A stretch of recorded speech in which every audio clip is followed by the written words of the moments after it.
खालामनो थाखाय आङो खावलायदों। बेखौ फरायफिननो थाखाय जोंनि पश्चिम चिरां दुवारनि इयुथनि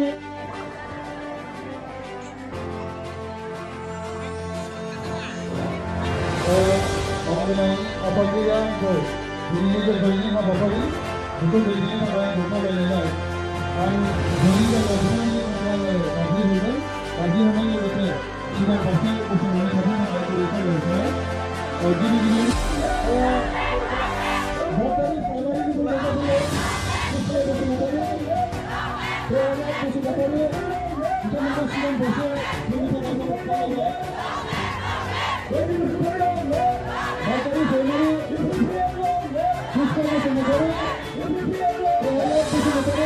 यावनो नोंथांमोननि चेनेलनि गेजेरजों आङो गासै सिडली समष्टिनि भटार्सफोरखौ रायजो राजाफोरखौ आङो आंनि फारसेनिफ्राय खुलुमनाय होग्रोबाय आरो बयनिसिमबो गोथार एस्टारनि लोगोसेयैनो देवल फुजानि लोगोसेयैनो फैबाय थानाय बैसागु बोथोरनि बयनिसिमबो आंनि हामलायनाय आरो खुलुमनायखौ जासिहरग्रोबाय। दिनैहाय सिडली समष्टिनि सिङाव नैबे सान्थिपुरनि गेवलां फोथाराव दिनै जिबायदि हाजार मानसिफ्रा गाव हारसिङैनो ओंखारबोनानै दिनै बे रेलियाव बाहागो लाफैबाय। दिनै बिनिफ्राय जों आं फोरमान जानो हायो जे दिनै जोंनि बे सिडली समष्टियाव UPPLनि आं बिजाथि महरै दिनैहाय BJP AGP आरो GSP नि जुथाइ सासे बिजाथि महरै दिनै देरखानायनि जि बाथ्रा बे एकदम रोखा जाबाय। बेयाव जोङो दिनै बुंनो हायो जे दिनैहाय लोब दिनै UPPLनि सान्थौ आरो सानस्रिखौ मोजां मोननानै आरो बाव प्रमद बर'नि जे बिटिआरखौ थांनाय नैबे मास मोननैयाव जि मोनसे रायजो राजानि मोनसे फोथायनाय रायजो राजानि मोनसे बिश्वासखौ जे लाबोनो हाबाय बिनिफ्राय दिनै रायजो राजाफ्रा जिबायदि लोब ओंखारबोनानै दिनै सोलायनायखौ लुबैदों। चन्दन ब्रह्मआ दिनै समष्टिनि नङा, बिथाङा बायजोनि थांनाय 13 बोसोर 15 बोसोर मन्थ्रि जाबाय, खेबथाम MLA बिनिफ्रायनो देरहालांबाय, नाथाय बे ओनसोलनि रायजो राजानि बागै जेबो मावनो हायाखै। गुबुनखौथ' दोनदो गावनि दोलोनि बिबानगिरिफोरनोनो बिथाङा जेबो होनो हायाखै, जायनि थाखायनो दिनै लैहोर BPFनिफ्राय दिनै UPPLआव जगदान जाफैदों। आरो बेबायदिनो दिनै बिनिनो मोनसे बिदिन्थिया बेनो जे दिनैहाय आसामाव BJP सरकार लाबोनांगौ आरो BJP सरकारानो फैखागोन, बेयाव खुनु डाउट गैया। आरो दिनै रायजो राजाफ्रा मानोना BJP सरकार फैनानै आसामाव गोजोन थासारि फैदों, दा बिनिखायनो जोंनो गोजोन थासारि नांगौ, जौगानोब्ला गोजोन थासारि नांगौ, दावगानोब्ला गोजोन थासारि नांगौ। बिनिखायनो गोजोननि प्रतीक ट्रेक्टरनि सावगारियाव दिनै नोङो राजबंशिया, दिनै नोङो आदिबासिया, दिनै नोङो गरखाया, दिनै नोङो मुस्लिम कमिउनिटिनिफ्राय दिनै भट होनो रेडि जानानै दं। दा बिनिखायनो जोंनो जास्ट फैगौ 6 अक्ट'आवल' सौफैनांसिगौ जे जोङो दिनैहाय खुनु खस्थ' गैयाजासे, खुनु मोनसे सिन्था खालामनाङा जासे दिनै जोङो नैबे पाब्लिक गेदारिंनिफ्राय जोंनो हायो। आरो दिनै बेयावल' नङा, दाखालि बासुगाव जाबाय, नै दा आरो बिरांगाव दङ, बिनि उनाव दङ गुरुबासायाव, बिनि उनाव दङ बामोनगावआव। बे एखे रोखोमैनो लैहोर मानसिफ्रा जिबायदि हाजार मानसिफ्रा बाहागो लादों, बिनिफ्राय जोंनि देरहानाया चन्दन ब्रह्मजों खुनु रुजुथाव नङा। बिथांखौ जोंजों रुजुथाव बिथाङा नङा। बिथाङा एसे माने नामनो आन्था मोनसे भट लानानै बिथाङा फैगौ इलेक्सनाव भट मोनगोन आरो जोङो बिथांनिफ्राय बेसेबांबा गोजान बेसेबांबा फारागाव जों देरहागोन, बेखौ जोङो रोखायैनो बुंनो हायो।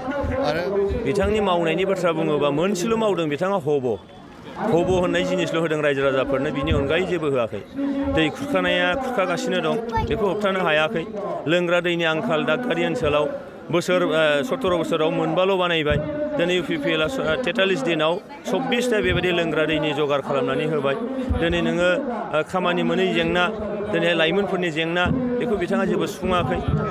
खेबथाम मिनिस्टार जाबाय, मोजां डिपार्टमेन्ट मोनबाय।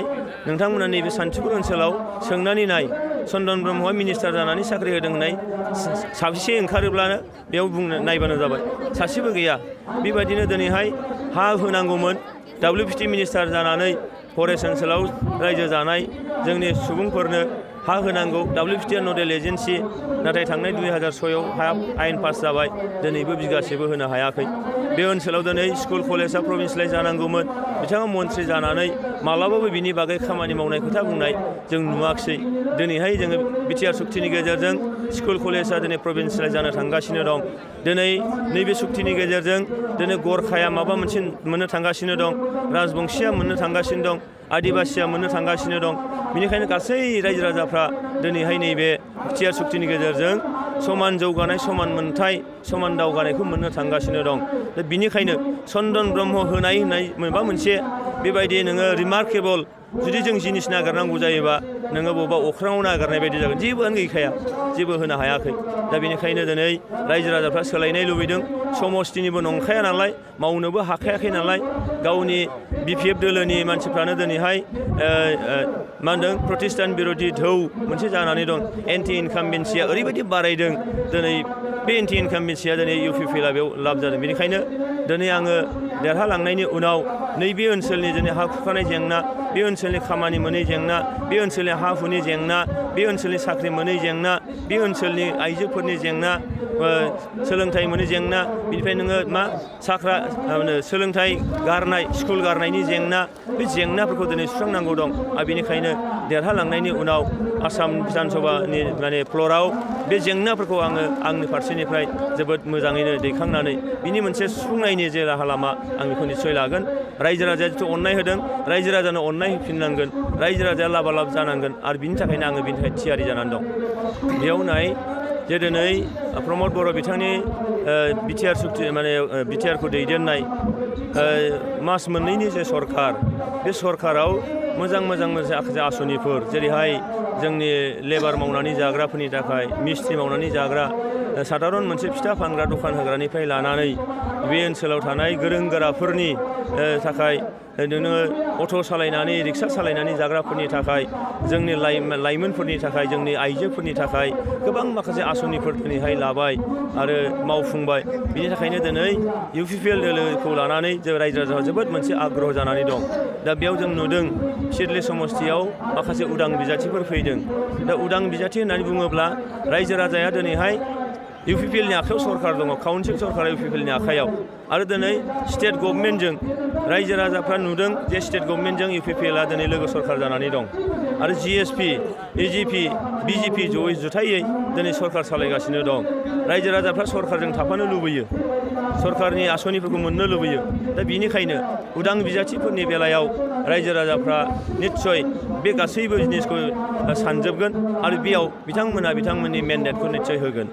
बेयाव नाय सरकार दानांगौनि बाथ्रा बुङोबा दिनै बिभिन्न जाथि जनगोष्ठिया गोजोनखौ लुबैदों। थांनाय 2008, 2012 आरो 2014 बेयाव नोङो आसामाव दाङाबाजि जाबाय, हारिजों हारि दानथार सुथार जाबाय, बेयाव गोबां सुबुंफ्रा दिनै न' बां गोमाजाबाय, आरो बेयाव बे समाव स्टेटआव कंग्रेस सरकार दंमोन, ओरैहाय हाग्रामा महिलारि दैदेननायाव सरकार दंमोन। दा बिनिखायनो बिथांमोननि सरकार थानायाव दावराव दावसि जादों, दाङाबाजि जादों। दा बिनिखायनो दिनै बिथांमोना सरकार दानाया माने सानाव नुनाय उन्दुआलासिनो नुनाय सिमां बायदि जागोन मालाबा।